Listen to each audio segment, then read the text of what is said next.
책 권하는 사람 고부장입니다. 오늘은 여러분에게 사주명리학, 강호 동양학 이런 책을 소개해 드리려고 합니다. 조선일보에서 20여 년째 칼럼을 쓰고 있는 조용헌의 책입니다. 인생독법. 글을 잘 쓰고 이야기도 아주 재밌게 하는 분입니다. 보이는 것을 통해 보이지 않는 것을 감지하는 해안을 지는 이 시대의 이야기꾼. 출판사에서는 그렇게 표현하고 있습니다. 조용헌이 단순히 강단에서 강의만 하는 사람은 아니고요. 문사철, 유불성, 천문, 지리, 인사 등 아주 다방면에 걸쳐서 해박한 지식을 가지고 있는 사람이죠.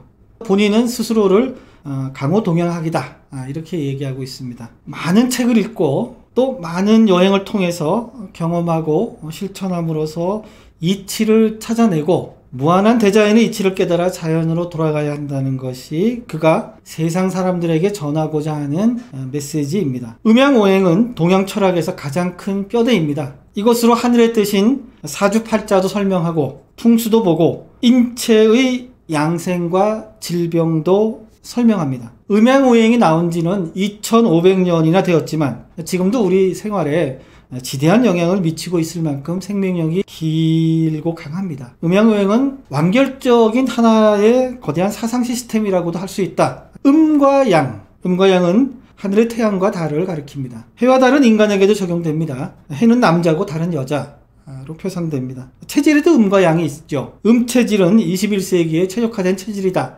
책상에 앉아서 하는 업무에 적합하다. 근데 양적인 체질은 영업직에 잘 어울린다.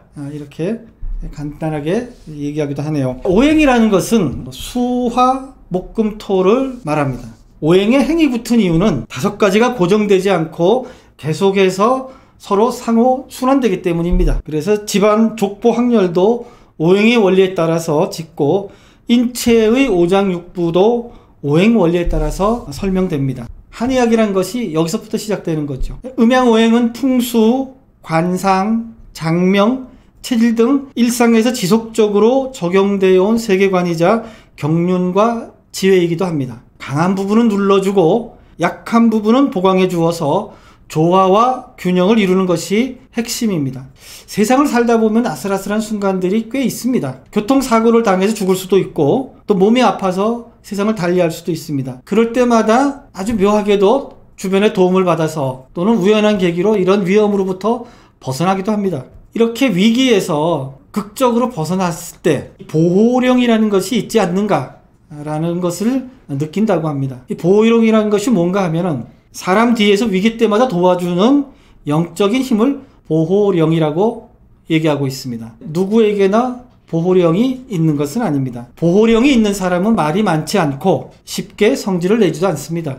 어지간한 일에는 대범하게 넘어가는 아량도 있습니다. 서양에서는 이런 보호령을 수호천사라고 부르기도 합니다. 몸주라는 개념들 쓰기도 합니다. 몸주는 그 사람 몸속에 들어와서 마치 주인처럼 행세하는 것을 말하는 겁니다. 이 둘의 차이는 보호령은 병풍처럼 뒤에서 이 사람을 보호해주는 반면에 몸주는 뒤가 아니고 몸속에 들어와 있는 겁니다. 몸속에서 자리 잡으면 그 사람은 샤먼이 됩니다. 무당이 되는 거죠. 신을 받았다 이런 사람들 얘기하는 거죠. 그런데 이런 샤먼이 되면 미래를 보는 또는 과거를 보는 초능력이 생기게 됩니다. 근데 미래를 본다는 것은 일종의 권력이기도 합니다. 권력에는 돈도 따릅니다. 다만 몸주가 그 사람 속에 들어가면 그 사람은 자유가 없어집니다. 이성의 영역이 축소되기 때문입니다. 사람이 죽어서 땅에 묻히면 살은 썩고 뼈만 남습니다. 뼈에는 혼백이라고 말하는 것 중에 백이 깃들어 있습니다.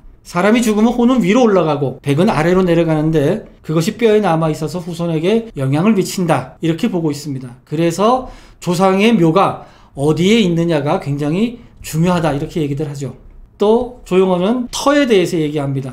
길지, 명당 이런 게 도대체 뭐냐 이렇게 설명하고 있습니다. 좋은 집터란 자기에게 맞는 집터를 얘기하는 겁니다. 보통 머리를 많이 쓰는 사람은 기가 좀 센 터가 좋고 몸을 많이 쓰는 사람은 부드러운 집터가 좋다 이렇게 얘기하고 있습니다. 그런데 이 집터가 자기하고 맞으면 우선 건강이 좋아집니다. 잠을 자도 숙면을 취할 수 있다고 합니다. 이걸 어떻게 아느냐? 큰 사고 없이 3년 정도를 지나가면 자기에게 맞는 터라고 볼 수 있다. 집터가 좋지 않은 곳, 터가 흉한 곳은 도대체 어떤 땅인가? 옛날에 그 땅이 전쟁터였거나 대형 사고로 사람이 많이 죽었거나 해서 부정적인 에너지가 응축된 곳을 얘기합니다. 그런 곳은 피해야 한다는 것입니다. 한반도의 남쪽에 있는 영남, 호남, 충청을 삼남이라고 불렀습니다. 이 세 지역은 산세도 다르고 물산도 다르고 기질도 달랐습니다. 취향도 달라서 돈이 생기면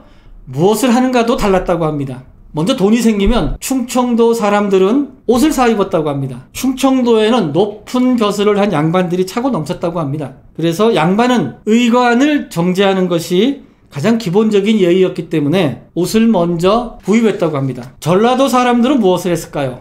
음식을 해 먹었다고 합니다. 전라도는 평야도 넓고 산에서 나는 것도 많고 해산물도 많이 났습니다. 물산이 굉장히 풍부했죠. 그래서 먹는 것에 대해서 정성을 많이 기울였습니다. 지금도 전라도 음식을 으뜸으로 치는 이유가 여기에 있습니다. 동시에 이런 면도 있습니다. 땅이 넓어서 만석군 지주들도 많았지만 소작인도 많아서 빈부격차가 굉장히 컸습니다. 그래서 동학난이나 이런 밀란들이 주로 전라도에서 많이 났습니다. 경상도 사람들은 돈이 생기면 무엇을 했을까요? 집에다 투자했다고 합니다. 경상도는 인조 반정 이후 300년이 넘도록 야당의 땅이었습니다. 조선조 시대에 집권당은 주로 호남에 있었고요. 야당은 다 경상도 쪽에 많았습니다. 그래서 벼슬에서 소외된 양반 지식층이 오랜 시간 정치적 탄압을 버티기 위해서는 종가를 중심으로 결속하는 것이 필요했고, 그래서 모임 공간으로서 집이 굉장히 중요했다는 것입니다.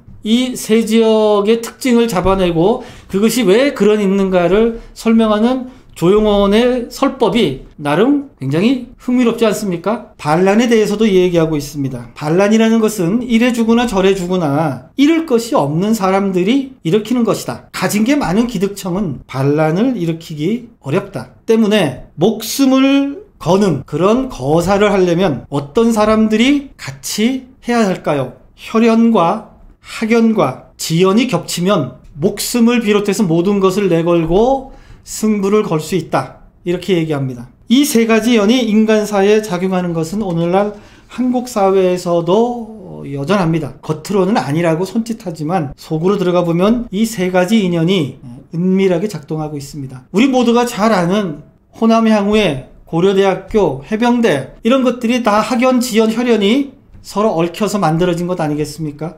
흔히 옛날부터 굉장히 안 좋은 용어로 쓰이던 도화살이라는 것이 있습니다. 도화는 예쁘기 때문에 그 안에 살기가 있다 이런 뜻이거든요. 그래서 사주명리학에서는 도화살이 있으면 이성이 시도 때도 없이 달라붙고 이성이 끄는 매력이 내장되어 있는 사람이 도화살이 있는 사람이다 이렇게 얘기하고 있습니다. 그런데 이 도화살이 요즘 젊은이들이 가장 되고 싶어하는 워너비 1위인 연예인들이 많이 가지고 있다는 겁니다. 도화살이 있어야지 인기도 끌고 팬덤도 형성된다는 것이죠. 정치인도 같은 의미로 도화살이 있으면 좋다고 해석하고 있습니다. 사주는 타고나는 것입니다. 이 사주를 인생의 방향에 대한 힌트라고 조용원이 해설하고 있습니다. 이 사주를 어떻게 읽고 어떻게 활용하는가는 각자 하기 나름입니다. 도화살을 가진 사람이 지성까지 갖춘다면 이 시대가 선망하는 스타가 될 수도 있다.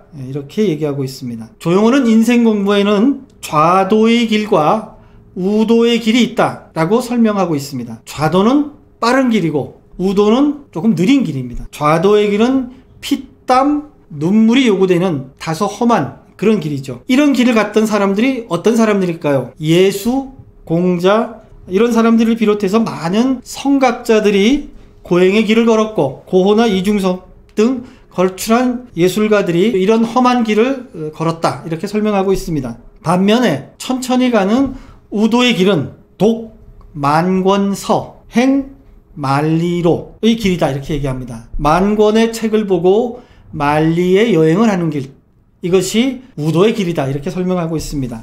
조용원은 독서와 여행, 이 두 가지가 인간교육의 핵심이라고 생각하고 있습니다. 독서만 하고 여행을 하지 않으면 머리만 있는 것이고, 여행만 하고 독서를 안 하면 머리가 적을 수 있다, 이렇게 얘기합니다. 그러면 독서를 하려면 어떤 책을 읽어야 할 것인가? 조용호는 역시 문사철이라고 얘기하고 있습니다.